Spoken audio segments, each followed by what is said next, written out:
এবং তারা এই যেগুলো করতেছে আমরা দেখতেছি, জানতেছি, তাও কিছু বলতে পারতেছি না। কেন যে পারতেছি না সেটাও বুঝতেছি না। আমাদের গ্রামে কয়েকজন আছে যারা এরকম অ্যাডিক্টেড আছে, হয়তো 20 জন, 30 জন, 40 জন, নাই 50 জন, তার বেশি তো না। 50 জনের বেশি আমার মনে হয় না যে আছে। এই 50টা লোকের আমরা এরকম 10-20,000 লোকজন আমরা কিছু করতে পারতেছি না। এটা পারতেছি না কেন? কারণ আমরা কেউ কোনো কিছু একটা অত গুরুত্ব দিচ্ছিল, ও ছেলে যা করে তাই করুক, তা আমার। কিন্তু এইভাবে যদি আমরা চলি তাহলে আমাদের সমাজটা কি হবে? এইভাবে যদি আমাদের সমাজটা চলে যায়, আজকে আমরা আমরা বড় হয়ে গেছি, আমাদের সন্তানরা সামনে আসবে, তাহলে তাদের জন্য কি অপেক্ষা করতেছে? তারা কি করবে? আসেন আমরা সবাই মিলে একসাথে এই কাজগুলো করি। আমাদের গ্রামে আমি একটা খুব স্পষ্ট মেসেজ দিয়ে দিচ্ছি আজকে, এই কথাটা সবাই কান খুলে শুনে রাখবেন।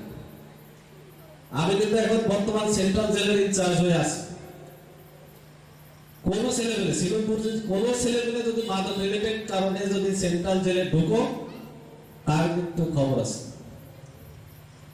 কে কোন দিক থেকে কোন ধরনের সে আমার কাছে সুপারিশ করে কোনো ধরনের কোনো লাভ কিন্তু হবে, সে যেই সুপারিশ শুনুক না কেন, তার কোনো কিন্তু ওখান থেকে ছাড়াই তার নিয়ে আসা কিন্তু কঠিন হয়ে যাবে।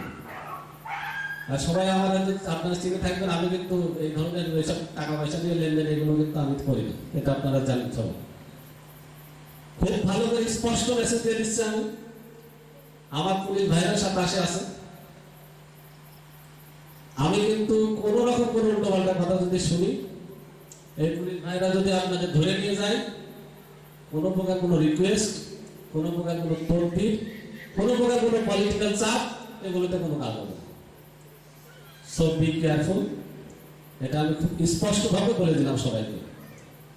এবং আমার যারা সিনিয়র মুরব্বীরা যারা আছেন তাদের কাছে আমার রিকোয়েস্ট, আপনাদের সামনে যদি এগুলো হয়, আপনারা, আমি একটা নাম্বার বলতেছি, এই নাম্বারটা সবাই একটু নোট ডাউন করেন, প্রয়োজনে মোবাইলে একটু সেভ করে রাখেন। আমি নাম্বারটা একটু বলতেছি।